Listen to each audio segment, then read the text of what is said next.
Et si on parlait de sport ? Une émission produite par Laurent Garnier avec le concours du comité départemental olympique et sportif de Haute-Garonne. Bonjour à tous et bonjour à toutes et bienvenue dans cette émission Et si on parlait de sport ? Une émission exclusivement consacrée au sport que nous avons le plaisir de vous présenter avec Audrey Vidotto, que nous vous proposerons maintenant tous les mercredis. Bonjour Audrey. Bonjour Laurent. Voilà, nos invités, donc nous avons avec nous une championne de taekwondo, Swan Bejm, et Françoise Clar, qui elle est présidente de la pelote basque. Au sommaire, pour tous ceux qui découvrent l'émission, c'est une émission qui va se dérouler en deux parties, comme un match avec deux mi-temps de 2 fois 15 minutes. En première mi-temps, nous allons accueillir donc Swan Bejm, qui est spécialiste de taekwondo et qui nous parlera de cette discipline. Récente performance aussi de l'équipe de France au dernier championnat du monde, avec 2 championnes du monde.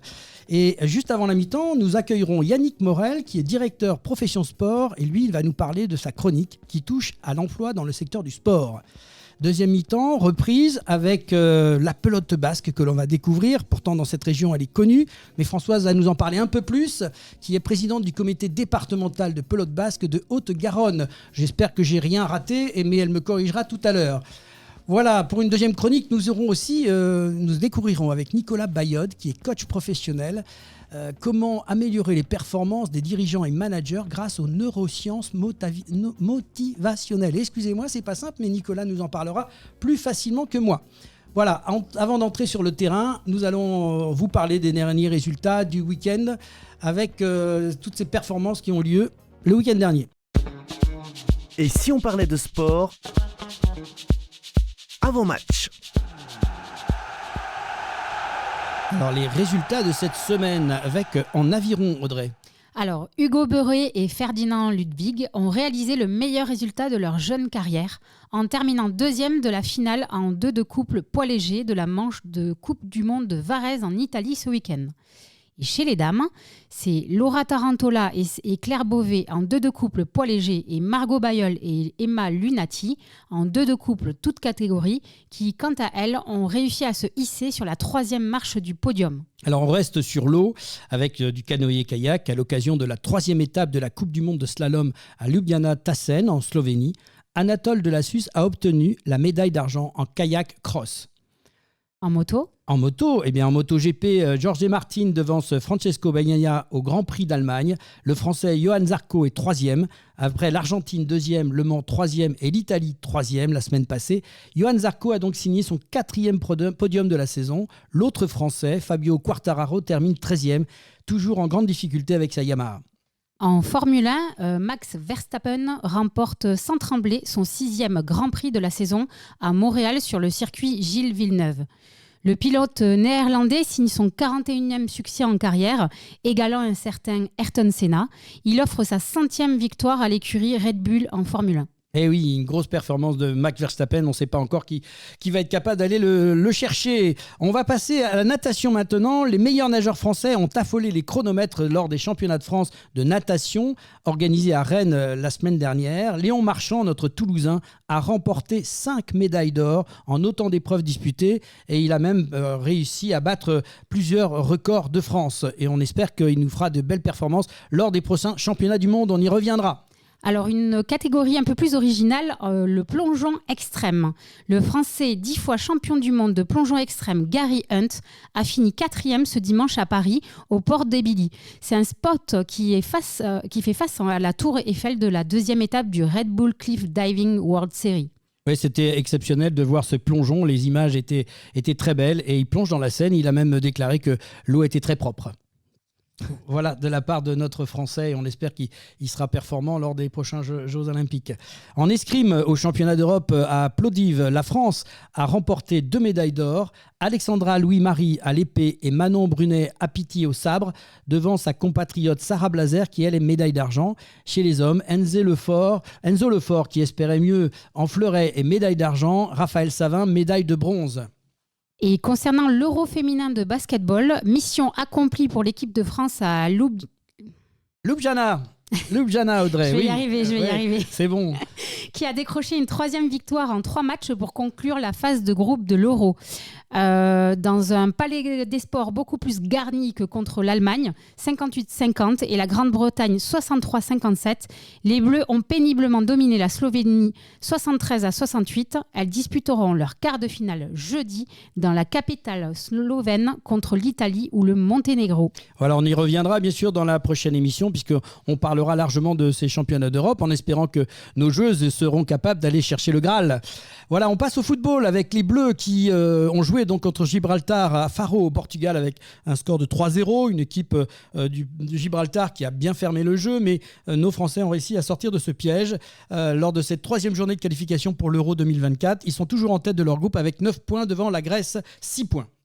Et incroyable équipe de France de sport adapté qui conclut les Global Games de Vichy en tête du tableau des médailles avec 87 or, 56 argent, 45 bronzes pour un total de 188 médailles. Les Global Games, un événement sportif mondial correspondant à l'organisation de 14 championnats du monde en une semaine et sur un même lieu. La compétition internationale la plus importante pour les athlètes de haut niveau en situation de handicap mental ou physique. Voilà, je pense que c'est important de citer ces sports dont on ne parle pas souvent, mais les performances sont là et il faut reconnaître que notre équipe de France de sport adapté a bien performé. Bravo à eux. On va revenir un peu plus chez nous maintenant du côté de Toulouse avec l'Human Paddle Open de Toulouse, seule étape française du circuit international World Paddle Open qui s'est déroulée cette semaine au Palais des Sports de Toulouse. Un public qui a largement répondu présent. Chez les dames, victoire du duo espagnol Ariana Sanchez et Paola José Maria devant le double argentino-espagnol Delfina Brea et Beatriz González. Chez les hommes, c'est la paire argentine Franco Stupazuk, excusez-moi de la prononciation, et Martin Dineno qui l'ont emporté devant le double argentino-espagnol Federico Chingotto et François Navarro, une discipline qui est largement dominée actuellement par l'Espagne et l'Amérique du Sud. Bien évidemment, ce sport qui nous vient de tous ces pays-là, on espère les Français seront capables bientôt de venir titiller ce haut niveau. Et vous pourrez aussi suivre en bonne... Oui, bien sûr, on a un sujet que vous pourrez suivre prochainement sur nos ondes avec l'interview de fameux Bastien Blanquet qui était avec nous il y a quelques instants. Et bien sûr, l'événement de la semaine. Oui, on ne peut pas l'oublier, Audrey. Ils nous ont fait vibrer 22. Voilà les Toulousains, quel match victorieux du Stade Rochelais en finale du top 14 grâce à un essai de Romain Ntamak, 29-26 dans les dernières minutes. Samedi soir au Stade de France, les Toulousains remportent donc leur 22e titre de champion de France face à des Rochelais qui menèrent jusqu'à la 78e minute. Un match de folie, d'anthologie. Ils ont été la chercher cette finale et le jeune Romain Ntamak a réussi à une performance. Il restait 2 minutes de match et il a traversé tout le terrain pour aller. Impressionnant. Je pense que ça lui restera toute sa vie cet essai fabuleux de la part de notre Toulousain. Merci Audrey pour ces résultats. Et maintenant, nous retrouvons notre invité Swan Bejm pour la première mi-temps de cette émission. Et si on parlait de sport ? Et si on parlait de sport, première mi-temps. Hajime, il paraît que Hajime c'est le top départ donc dans cette rubrique avec Swan Bejm qui est ici avec nous, championne de France, championne d'Europe et championne du monde, rien que ça. Bonjour Swan. Bonjour Laurent, bonjour Audrey, merci de m'accueillir. Et bienvenue dans cette émission. Et si on parlait de sport, Audrey, en face de nous avons une championne. Je suis impressionnée par ton parcours. Voilà, je pense qu'elle va nous expliquer tout ça, mais elle n'est pas que championne parce que depuis quelques temps, elle est aussi passée conseillère technique nationale, je crois, c'est ça Swan ? Tout à fait, conseillère technique nationale donc détachée auprès de la Fédération française de taekwondo. Et donc entraîneur national ? Entraîneur national de l'équipe de France de Poomsae. Alors là, j'interviens. Moi, je connaissais le taekwondo, ça allait, mais qu'est-ce que le Poomsae ? Alors, le Poomsae, c'est ce qu'on va appeler le kata en karaté. Souvent, on connaît un peu plus le kata. Là, au niveau coréen, la forme artistique s'appelle le Poomsae. Et c'est ma discipline de prédilection. Et c'est une discipline qui est effectuée, elle dure environ entre 30 et 1 minute. lorsqu'on l'exécute en compétition. Il y a une pause de 30 secondes et on exécute un deuxième pumse. Donc il y a 16 formes différentes, c'est codifié, c'est un enchaînement codifié de techniques du haut du corps et de bas du corps. Donc des blocages, des attaques, des coups de pied et tout ça sur une J'ai vu, je vous coupe, mais c'est un combat contre un individu invisible. J'ai un peu lu ça dans le. En fait, c'est ça. Vous avez l'impression quand on vous voit évoluer, ça tape à droite, à gauche. En fait, vous tapez sur quelqu'un qui est invisible. C'est un petit peu ça l'image. On va dire que c'est un combat qui est réel face à des adversaires qui sont imaginaires. Voilà. Donc, la précision est importante. Ouais. C'est ça. Donc, en fait, vous avez réussi à être championne de France plusieurs fois. Oui, j'ai été championne de France donc dans la catégorie individuelle, mais également aussi en catégorie paire mixte, donc avec un partenaire masculin, et également en trio féminin. Donc là où en fait le travail est complètement différent, c'est-à-dire qu'on va vraiment viser la synchronisation avec les deux autres partenaires, chose qui est aussi visée en mixte, mais c'est plus simple de travailler à 2 qu'à 3. Voilà. Alors, je vais faire une petite aparté parce que ça ne nous a pas échappé quand même, c'est passé aux informations. On a eu des champions du monde. Alors, je crois que vous m'avez dit que ce n'est pas votre spécialité, mais quand même, 2 championnes du monde récentes. Donc, Magda Vienne-Hénin, qui a remporté l'or en moins de 67 kilos à l'occasion des derniers mondiaux, qui se sont déroulés donc à Bakou, en Azerbaïdjan. J'ai bien retenu ma leçon. Elle bat en finale la Jordanienne Yugala Ad-Sadek, 2-1. 2-1, pourquoi ?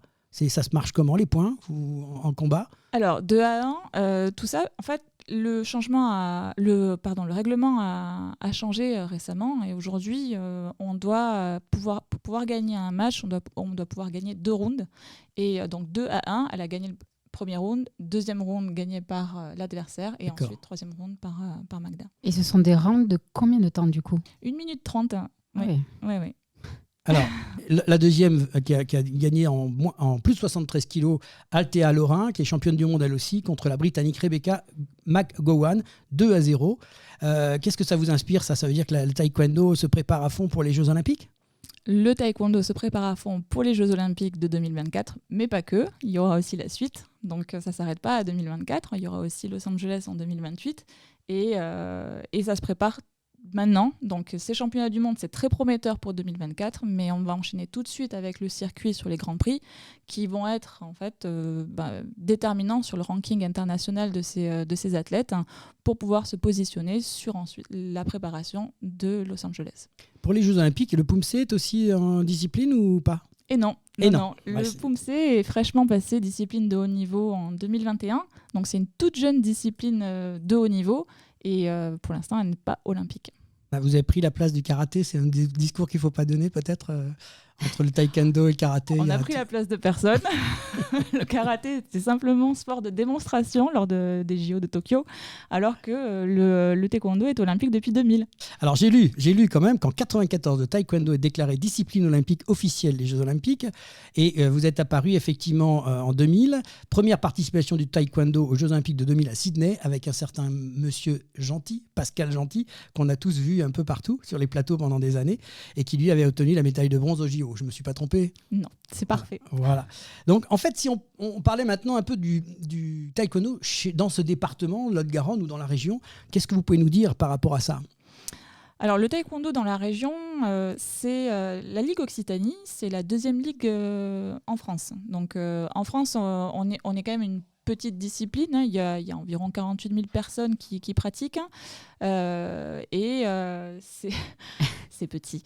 Et sur ces 48 000 personnes, on a 70% de jeunes pratiquants.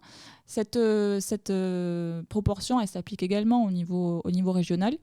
Et au niveau régional, donc, on a 7 000 licenciés, ce qui est aussi assez petit, si on le compare par exemple à notre homologue japonais, donc le karaté, ils sont aux environs de 12 000. On est une discipline quand même qui est très très très vivante, surtout en Haute-Garonne, où finalement on a 2500 pratiquants qui pratiquent dans environ 30 clubs. Alors si Audrey veut faire du taekwondo, comment je fais ? Comment on fait ? On va sur le site de la Ligue, qui est le site de la Ligue Taekwondo Occitanie. Et sur ce site-là, on a l'ensemble des clubs qui sont répertoriés. Et on peut cartographier un petit peu le club qui va être le plus proche de chez nous. Et également aussi sur les réseaux sociaux, on a le comité départemental de taekwondo qui est sur Facebook et qui donne aussi des informations sur l'ensemble des clubs, 30 clubs au niveau de la Haute-Garonne. Alors, si j'ai envie d'inscrire mon enfant au taekwondo, qu'est-ce qui fera décider le taekwondo par rapport au karaté, par rapport au judo ? Comment vous pourriez positionner ça par rapport aux parents qui nous écoutent, qui peuvent se dire taekwondo, on ne sait pas trop, on ne connaît pas, on sait que c'est aux Jeux Olympiques, mais bon, on entend plus parler du karaté. Pourquoi ? Parce que c'est dans les films et on a des choses qu'on en voit partout, mais le taekwondo est un petit peu moins connu dans le grand public. Alors, c'est vrai que l'arrivée aux Jeux a aidé, mais qu'est-ce qu'on peut dire aux parents ? Comment les attirer, les jeunes, en fait ? C'est une discipline qui plaît énormément, qui est très vivante. Donc le taekwondo, littéralement, c'est la voie du pied et du poing. Et donc, tout de suite, très petit, on les prend dès 3 ans. C'est le baby taekwondo. Et on travaille sur la motricité, sur la coordination. Et c'est vraiment l'ensemble du corps qui va travailler. Le travail avec l'autre n'est pas tout de suite sur du contact. Ça sera de l'assaut, c'est-à-dire qu'en fait, on va reproduire des combats, mais sans contact, de façon à ce que ça se passe de façon sécurisée. Ce qui peut plaire en fait à des pratiquants d'arts martiaux au départ, sans appétence pour le contact. Pour défouler les énergies des enfants, c'est une bonne chose alors, justement. Exactement, d'autant plus que la spécificité du taekwondo, c'est les coups de pied sautés. Donc c'est très aérien et c'est là où effectivement on va pouvoir bien défouler les enfants. Alors vous-même, vous avez démarré le taekwondo à quel âge à peu près ? Alors moi j'ai démarré le taekwondo, j'avais 16 ans. C'est à la suite d'une première carrière sportive de gymnaste. Et donc c'est à la suite pour la petite histoire, c'est à la suite de l'explosion AZF qui a fait exploser mon gymnase où je pratiquais la gymnastique sportive à l'époque. Et puis j'étais à un âge, vous savez, l'adolescence parfois, on a envie d'autre chose. Et donc la gymnastique, je l'ai mise un petit peu de côté. Et puis j'ai débuté le taekwondo comme ça, par hasard, en rencontrant un ami de ma mère dans la rue. Voilà. Et alors, donc vous vous êtes mis à 16 ans et puis vous avez fait une carrière assez rapide finalement pour arriver au haut niveau. Oui, à 16 ans, j'ai commencé et puis à 18 ans, 18-19 ans, je participais à mes premiers championnats d'Europe de Pumse. Donc, disons que l'avantage qu'avait la gymnastique, c'est que ça construit très très bien les athlètes. C'est un sport que je recommanderais de base. Et moi, ça m'a permis quand même d'avoir une progression très très rapide. Pumse, mais pas combat. Pourquoi ? Le club dans lequel je me suis inscrite était spécialisé Pumse et pas combat. Donc après, par loyauté, vous savez, très bien, dans les arts martiaux. On retrouve les valeurs du sport et principalement dans les arts martiaux où on sait que ces valeurs-là, le respect de l'adversaire, le salut du tapis, tout ça, c'est des choses... Justement, moi, c'est quoi les valeurs qui vous touchent le plus par rapport au taekwondo et par rapport à vous personnellement ? Sur l'ensemble, je dirais, des arts martiaux, pour moi, la valeur la plus importante, c'est le respect. Le respect suivi ensuite de l'humilité. Et il faut quand même beaucoup de persévérance. Et ça, c'est vraiment une école de la vie que je préconise pour tous et à tout âge. Super. Et donc, parcours d'entraîneuse maintenant ? Oui. Entraîneuse ou entraîneur ? Moi, je dis entraîneuse, mais après, peut-être que je me trompe du coup, je sais pas. Je te laisse le choix. Bon, moi, je dis entraîneuse. Mais... Et donc, du coup, comment vous faites pour dénicher tous ces nouveaux talents et c'est quoi les clés de... Alors, aujourd'hui, on n'a pas de structure permanente. Donc, aujourd'hui, on va dire qu'on est sur une forme un petit peu itinérante de la pratique. Donc, on n'a que des stages sur les vacances scolaires avec les jeunes, les catégories cadets, juniors, donc les mineurs. De même que les seniors, qui sont donc ceux qui vont de 18 à moins de 40 ans. Donc, pour l'instant, on va dire que... La détection, elle se fait sur les championnats de France. Et à partir de ces championnats de France, en fait, on met en place toute une série de rencontres qu'on appelle des test matchs à partir desquels on va pouvoir tester les athlètes les uns contre les autres et les mettre en opposition sur l'ensemble des POUMC, sur l'ensemble des formes. Dernière question, on en a parlé hors antenne, comme on dit. Vous venez de finir votre carrière de championne de haut niveau. Vous êtes passé entraîneur ou entraîneuse, comme vous voulez. Et la question, c'est comment ça se passe quand on a été à haut niveau et que du jour au lendemain, avec des résultats, on passe de l'autre côté de la barrière et qu'on se retrouve à s'occuper d'autres. Est-ce que c'est faisable ? Est-ce qu'il y a un moment difficile ? Comment ça se vit, ça, pour une championne ? Alors, pour ma part, je vais parler vraiment en ce qui me concerne, ça a été un aboutissement. C'est-à-dire que j'étais arrivée à un stade de ma carrière sportive où finalement, je crois que j'avais donné le maximum de ce que je pouvais et j'avais envie vraiment de le mettre au service du collectif. Et pour le mettre au service du collectif, finalement, quoi de mieux que d'entraîner, que de donner ce qu'on a reçu. Et pour moi, c'est un aboutissement, c'est une suite logique et j'espère ne pas m'arrêter là. Voilà, c'est vraiment pour moi une suite exceptionnelle qui me permet de vivre ma passion différemment. Par la transmission. C'est ça, dans la transmission, oui.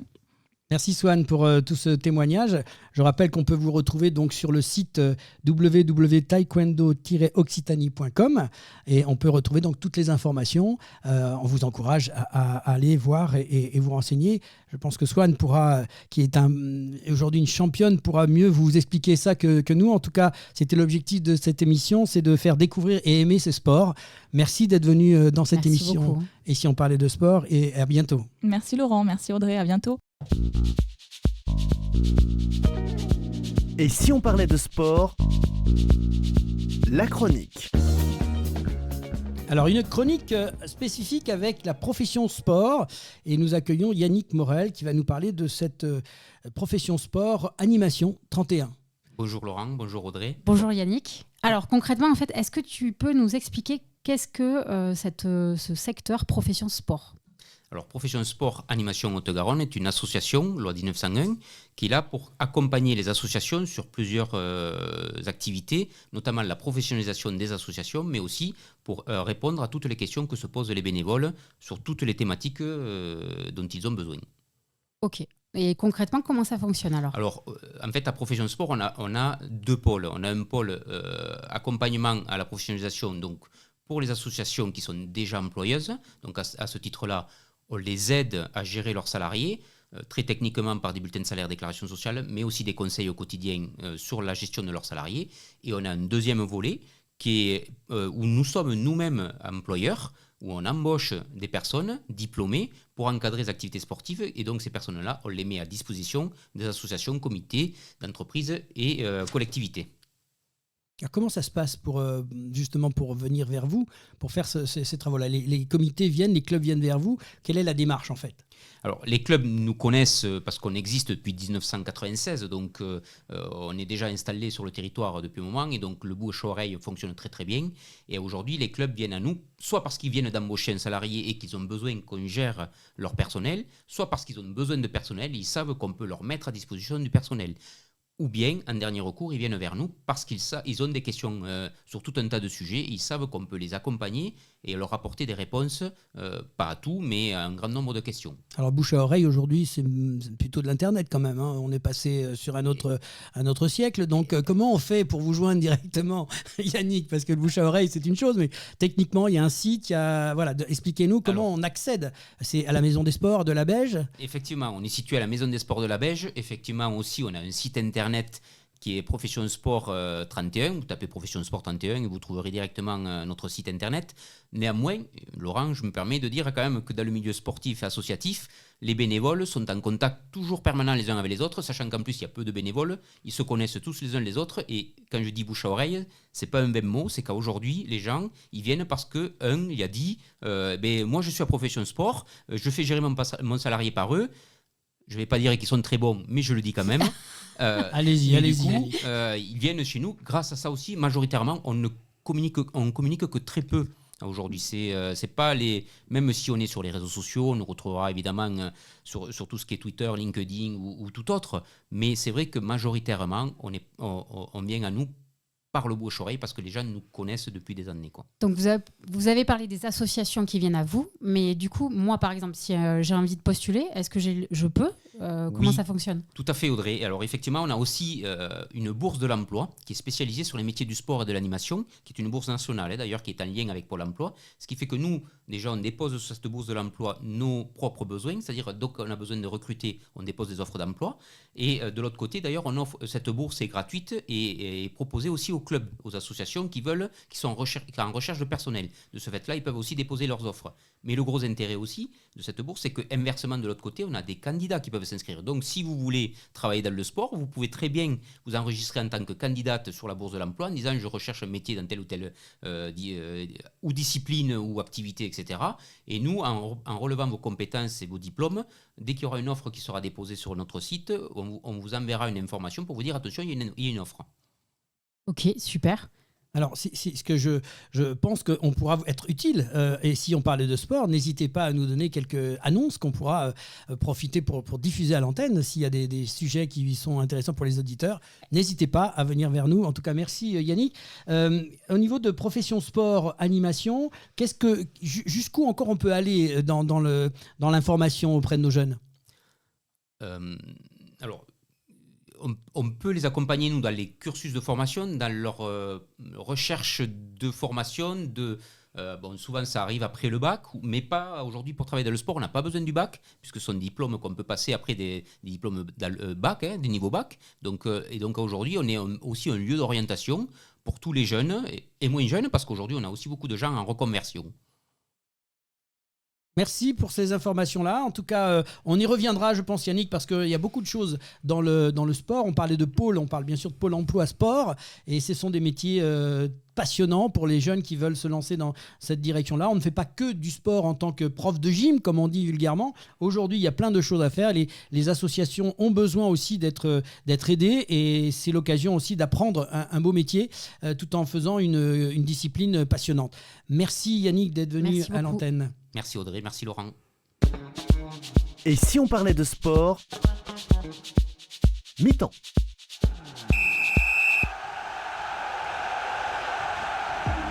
Passionné de sport, vous souhaitez participer à son développement sur le territoire de la Haute-Garonne? Alors ne cherchez plus. Le comité départemental olympique et sportif de la Haute-Garonne est là pour vous. Notre passion commune, l'excellence sportive et l'olympisme. Le CDOS 31 accompagne les comités départementaux et les clubs dans leur développement.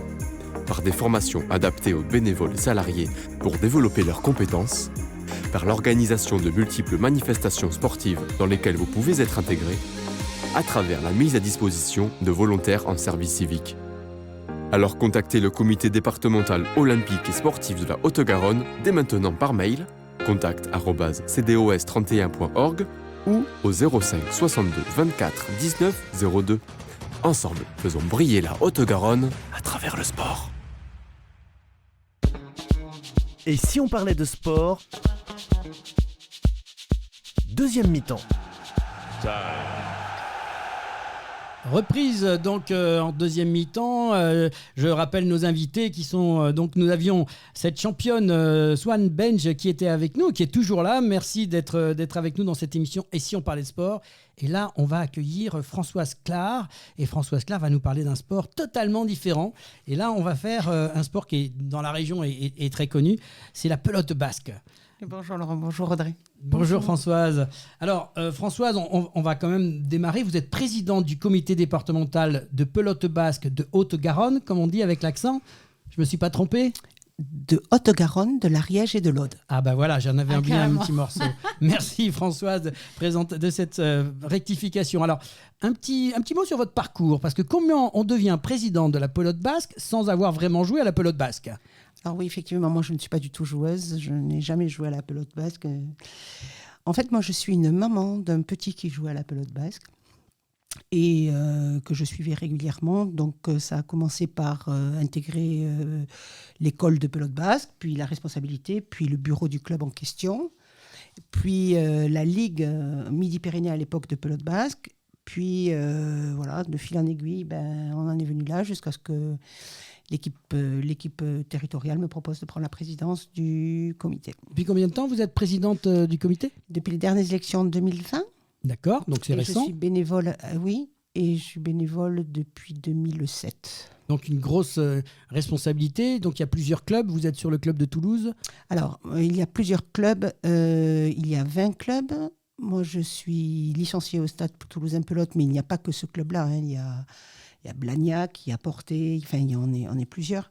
Moi, je suis forcément licenciée quelque part en tant que dirigeant non pratiquant. Alors, Voilà. un petit point maintenant sur l'actualité de la pelote basque. Alors, l'actualité sportive de la pelote basque, et notamment internationale, c'est la préparation d'un grand championnat qui s'appelle le Tournoi international de Toulouse, qui a lieu les 23 et 24 juin 2023 au complexe des Argoulets, donc à Toulouse, qui est notre plus gros complexe sur la région. Et ce sera une compétition en mur à gauche 36 mètres, palacorta et palette à cuir. Cette compétition accueillera les meilleurs mondiaux, les récents champions du monde, nos champions du monde, les champions d'Europe, des jeunes et des moins jeunes. Mais voilà, avec trois athlètes sportifs au niveau du comité, qui sont Sylvain Breffel, qui est le champion parmi les champions arrière en palacorta, reconnu dans le monde entier, qui est en palette à cuir Justin Dardenne, plusieurs fois champion du monde également. Et Bastien Picard, un jeune de 21 ans qui est monté, qui est récent champion d'Europe moins de 22 et médaille de bronze au championnat du monde moins de 22. Alors, vous avez cité plusieurs types de pelote basque. Alors non, il faut savoir que la pelote, c'est un nom générique, comme vous citez l'athlétisme. Hein. Dans l'athlétisme, vous avez le lancer de marteau comme le centimètre V. Mais la pelote, c'est un peu pareil. Nous, on a plusieurs disciplines, d'accord ? Et les disciplines sont en rapport avec les installations et avec l'instrument avec lequel vous jouez. Donc, des installations, on a 3 types d'installations. Les frontons place libre, celui que vous connaissez, que vous voyez au Pays Basque, c'est un mur au milieu d'un... Voilà. Vous avez des murs à gauche, c'est-à-dire que ce sont des grands gymnases, si vous voulez, très hauts. Des murs à gauche, et il y a 3 longueurs de murs à gauche, le 30 mètres, le 36 mètres et le 54 mètres. Nous n'avons pas de 54 mètres. Et nous avons ce qu'on appelle le trinquet, qui est l'ancêtre du squash. Après, j'enchaîne sur les instruments, peut-être. Ah, oui. La vraie question, c'est, on parle de pelote basque. Alors, basiquement, de mémoire, plus jeune, on prenait une petite balle de tennis, on avait la main et on tapait sur un mur. C'est exactement ça. C'est le fondement même de la pelote. Voilà, c'est ce que je me souvenais, moi. Il faut aller taper sur un mur en face. Voilà. Et avec quoi ? J'en viens donc aux disciplines. La main, vous avez la main nue et le front de ball. La raquette en bois. Et les différentes épaisseurs et largeurs de raquette appelle la discipline. Et ensuite, vous avez ce qu'on appelle le gant, qui est plus connu parce que télévisé, vu à Miami, etc. Une espèce de grande banane en osier, voilà, c'est ça ? Voilà, c'est ça. j'allais dire, moi, c'est la chistera ou la cesta punta. Voilà, c'est ça. Et ça, dans la région, il y en a ? Oui, beaucoup. Okay. On a même sur le territoire, en Ariège, en Ariège, on a 2 sportifs de haut niveau, dont une de 16 ans qui est qualifiée pour les futurs championnats du monde au Mexique le mois prochain. Et une autre un peu plus âgée qui, elle, a fini 3e au championnat du monde de Biarritz en octobre dernier. Et quel que soit du coup le moyen, c'est le même fonctionnement de round ou de comment ça se passe. Alors, les matchs. Ça se passe, voilà. Alors, on ne dit pas match, on dit partie, on ne dit pas balle, on dit pelote. On est dans un sport quand même très... Mais j'imagine que chez vous, c'est pareil aussi. On est dans un sport où le vocabulaire est important, où le respect est important, où la tenue est importante. Voilà. Et effectivement, ça dépend des championnats, mais en général, quand vous arrivez sur des niveaux internationaux, ça se passe en manches, on dirait 7 au tennis, donc il faut 2 manches gagnantes. Voilà. Alors sur certaines, c'est 5, il faut 3. Question qui m'intrigue, mais qui intrigue sûrement beaucoup d'auditeurs. Comment on marque un point ? Alors, on marque un point, soit parce qu'on attaque et qu'on gagne cette attaque. Mais on attaque comment ? Enfin, c'est comment concrètement. Soit on perd le point parce qu'on perd par exemple le service, le but, d'accord ? Ou qu'on dépasse les limites du terrain. D'accord. Voilà, vous avez un terrain limité, vous avez des bandes, ça s'appelle une cancha, et il faut y aller. Et voilà. Alors, comment on gagne un point quand on attaque ? C'est-à-dire que la pelote a la particularité d'être, alors c'est ce que je dis, d'être un sport d'équipe pour certaines disciplines, un sport d'équipe individuel, parce que vous n'êtes que 2. Donc, si votre avant n'est pas dans un bon jour ou votre arrière n'est pas dans un bon jour, ben voilà. Et donc, stratégiquement, vous regardez où sont vos adversaires tout le temps, si l'adversaire est droitier ou gaucher. Et voilà, et vous essayez soit de faire très très long derrière, soit très très court devant, soit attaquer très vite. Il faut savoir que la pelote a le record du monde de vitesse de tous les sports de balle. Voilà. Ah oui. Oui.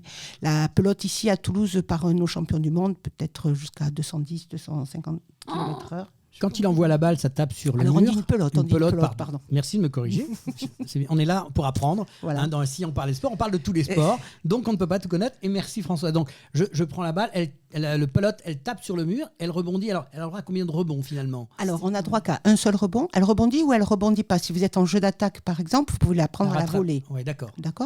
Ou alors si vous êtes en mur à gauche, vous pouvez la taper tellement fort qu'elle va directement 36 mètres derrière et taper le mur de derrière. D'accord. Oui. Et ça, c'est une attaque extrêmement compliquée, puisqu'ensuite, le joueur qui doit la reprendre, on ne dit pas joueur, on dit pelotari. Le pelotari est donc dos au frontis. Donc, en fait, avec un instrument, si vous prenez la pala corta, ça va entre 750 et 900 grammes. Donc, au bout du bras, il faut s'imaginer que c'est lourd. Il faut se retourner. Et puis, la pelote arrive donc à 180 km/h, 200 km/h. Et donc, il faut se retourner pour qu'elle aille retaper sur le frontis, donc le mur de devant. Moi, j'ai une question. Est-ce que du coup, il y a des initiations ? Alors, c'est une très bonne question. Parce que là, ça m'intrigue quand même. Oui, il y a des initiations. Alors, depuis, nous avons fait sur la saison 2021-2022 un test. Parce qu'en fait, la pelote est arrivée à Toulouse sur, vous savez, des gens qui trouvaient du travail à Toulouse, qui étaient originaires du Pays Basque, des Béarnais et des Landais. Et puis, cette population, maintenant, est à la retraite et repart sur leur terre natale. Donc, il y a beaucoup de jeunes adultes qui nous ont demandé. Et donc, ils nous ont dit, ils nous appellent et ils nous demandent comment on fait pour s'initier. Les clubs ne savaient pas réagir à ça. Le comité a mis en place des cours gratuits pour débutants adultes, donc qui sont le lundi et le vendredi aux Argoulets. Aux Argoulets, voilà. Voilà, donc les adultes peuvent s'initier pendant 1 an, c'est gratuit. Évidemment, bien sûr qu'ils prennent une licence ensuite, mais autrement, c'est gratuit. Alors, l'équipement, parce que ça, pour les parents, c'est important. On trouve ça quelque part ? Est-ce que c'est très cher ? Comment ça se passe ? Alors, l'équipement, vraiment, c'est un des sports les moins chers, je crois, puisque si on veut jouer à la pelote, il faut juste un mur et une pelote. Une pelote, vous en avez à 2,50 € à Decathlon, donc c'est pas très cher. Une licence en pelote, c'est entre 55 et 95 € l'année. D'accord ? Et après, une pala, souvent les clubs prêtent les palas au départ. Une pala, donc vous aurez compris, c'est une raquette en bois. C'est celle que vous voyez partout si vous êtes déjà allé sur la côte d'Aquitaine. Ça coûte 17 €. Voilà. Et alors, moi j'ai encore des lunettes de sécurité.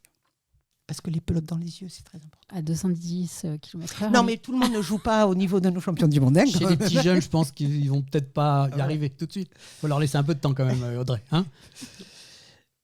Non, mais je t'en prie. Je peux ? Oui. Ok. Donc j'ai une autre question. C'est quoi la différence aussi entre le paddle et le squash par rapport à la pelote ? Parce que c'est aussi un peu le même principe du mur. Alors, je vous ai dit que la pelote et le trinquet étaient l'ancêtre du squash. Ok. D'accord ? Et avant le trinquet, il y avait le jeu de paume. Ok ? Donc, vous avez si le squash existe, c'est parce que le trinquet a existé, c'est-à-dire on joue dans une aire fermée et on lance partout et on rattrape. L'aire de squash est beaucoup plus petite. Les raquettes sont différentes. Pour le paddle, vous jouez aussi sur une aire plutôt fermée, avec un filet. Et en pelote, on n'a pas de filet sur les disciplines que nous pratiquons ici. Il n'y a pas de filet. Et donc, sur le paddle, c'est la raquette, c'est la façon de jouer, si vous voulez, qui se rapproche de la pelote. Oui, on pourrait être sport frère. Alors, pour conclure un petit peu, si on veut jouer demain à la pelote, où est-ce qu'on peut vous trouver ? Comment ça se passe ? Il y a un site Alors, le comité est très présent sur tous les réseaux sociaux. Donc, on tape en comité pelote 31 09 11. D'accord.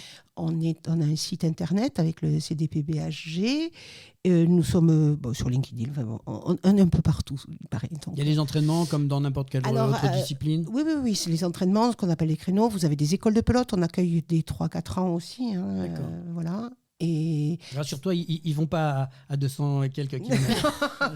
Franchement, je sentais Audrey inquiète. Donc, je suis un peu inquiète. Voilà. Non, mais c'est un peu comme tous les sports. 3-4 ans, on travaille la motricité, la coordination, on travaille le plaisir surtout d'être là, et l'envie d'être là. Et voilà, toute l'importance. Voilà. Donc on compte sur vous pour nous donner les résultats, qu'on en parle ici on parlait de sport. Ah ouais, ce serait super. Ouais. Ouais. Merci en tout cas Françoise d'être venue sur cette émission. Merci Françoise. Et bien n'hésitez pas à venir nous revoir, on sera content de vous accueillir et de parler encore de cette discipline qui est une des disciplines les plus importantes dans le sud-ouest de la France et dont notre région fait partie. Merci à vous, bonne continuation. Merci. Et si on parlait de sport, la chronique.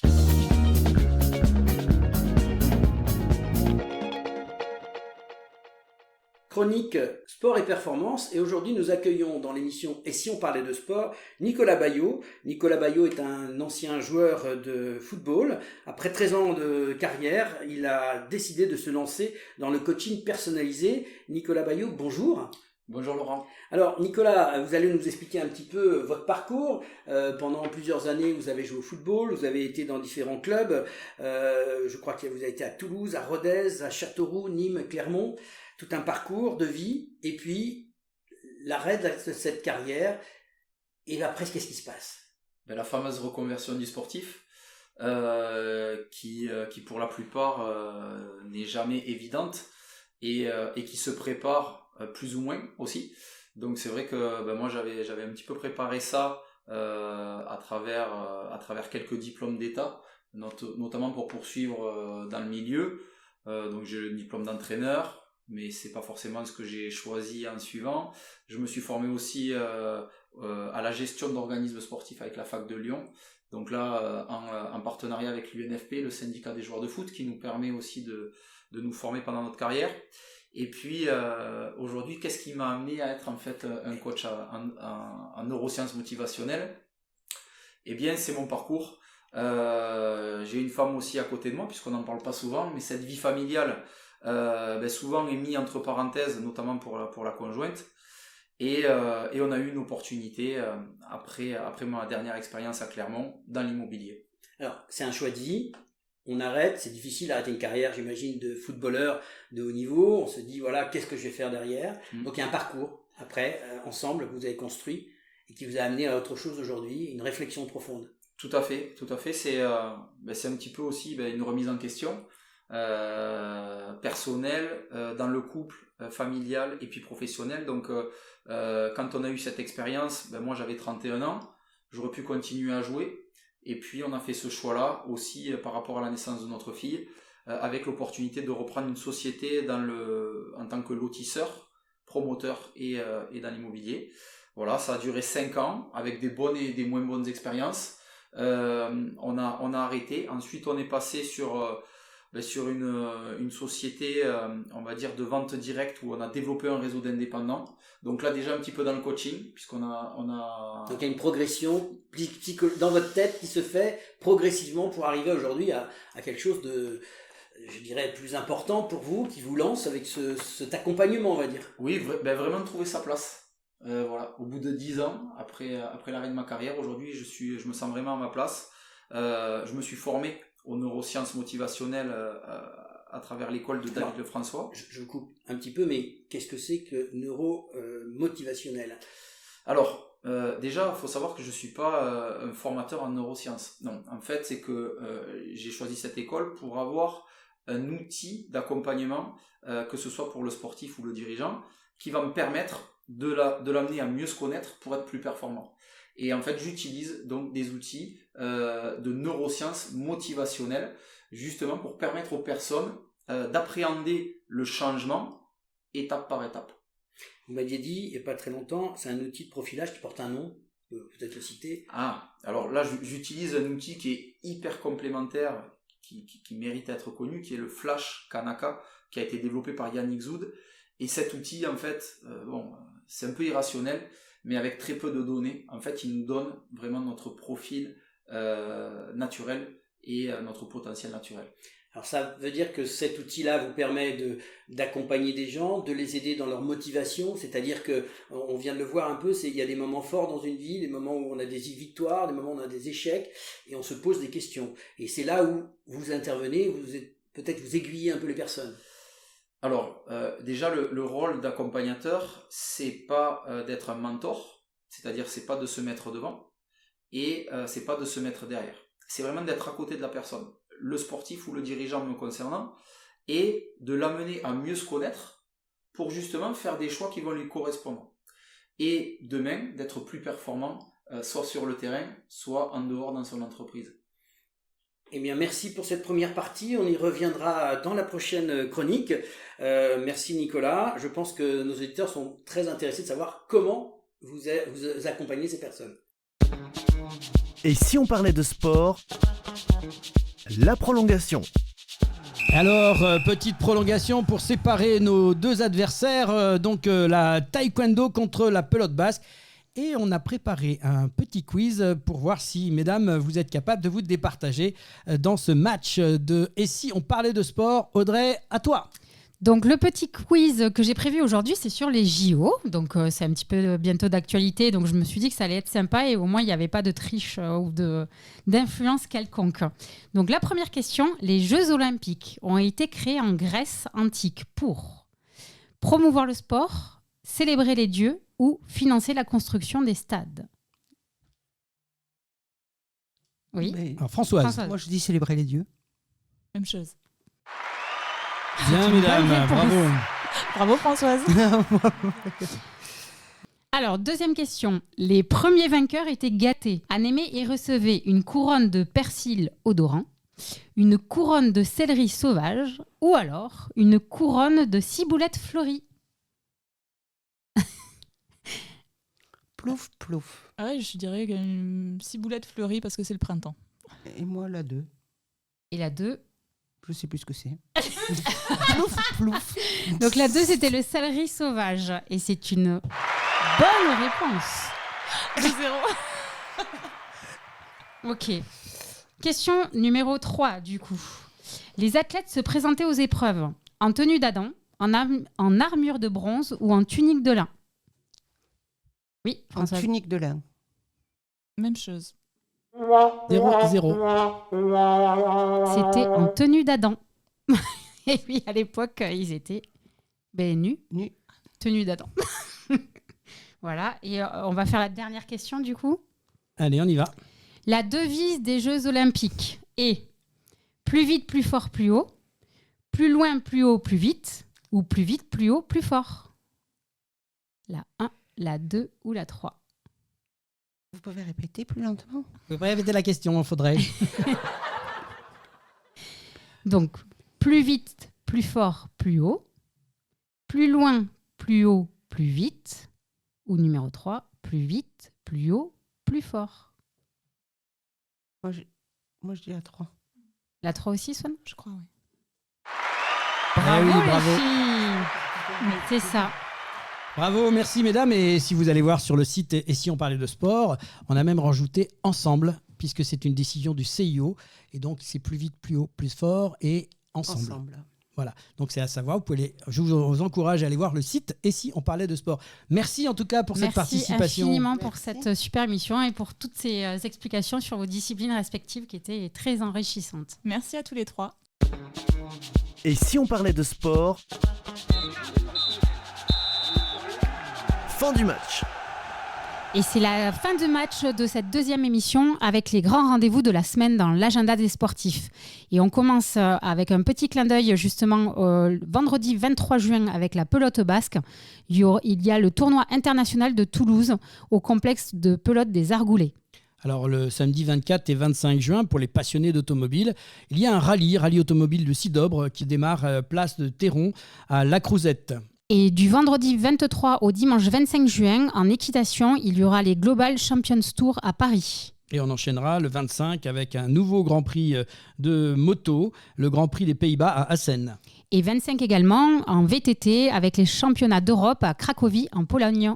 Oui Audrey, donc voilà pour les prochains rendez-vous et puis on va parler de la semaine prochaine avec notre programme. La semaine prochaine, nous vous retrouverons pour parler basket avec Céline Guiraud, en charge de la communication au sein du comité de basket de Haute-Garonne et pour parler des résultats de notre équipe de France à l'Euro féminin. Nous reviendrons aussi sur le deuxième Human Paddle Open qui s'est déroulé à Toulouse avec la présence de Bastien Blanquet, 4 fois champion de France, et une interview exclusive de l'organisateur Robin Aziza. Merci à Swan Bejme, à Françoise Clar et à nos chroniqueurs du jour, Yannick Morel et Nicolas Bayot, pour votre participation. Merci à tous les internautes de nous suivre et nous espérons que cette nouvelle édition de Sport vous aura plu. Et merci à toute l'équipe technique qui nous a permis de réaliser cette deuxième émission. Marin, Jean-Baptiste et Pauline. Merci Audrey. Merci Laurent. On se retrouve la semaine prochaine pour une nouvelle émission. Et si on parlait de sport, la semaine prochaine.